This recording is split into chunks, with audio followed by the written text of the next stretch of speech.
Kamusta naman dyan ate and kuya? Ngayon ay mag-uumpisa naman ako mag-vlog at ang aking content ay paglilinis, pagpuputol ng mga ticket.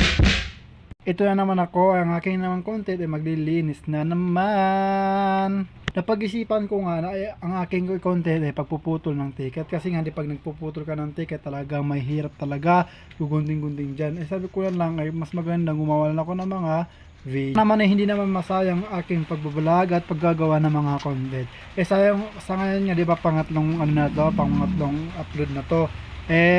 Napag-isipan ko na ito na lang ang aking gawin.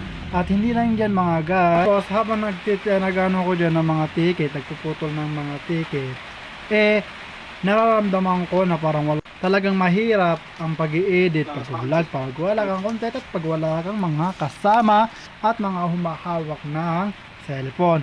Ngayon, binilisan ko na lang to para hindi naman ako tamarin sa aking pag-i-edit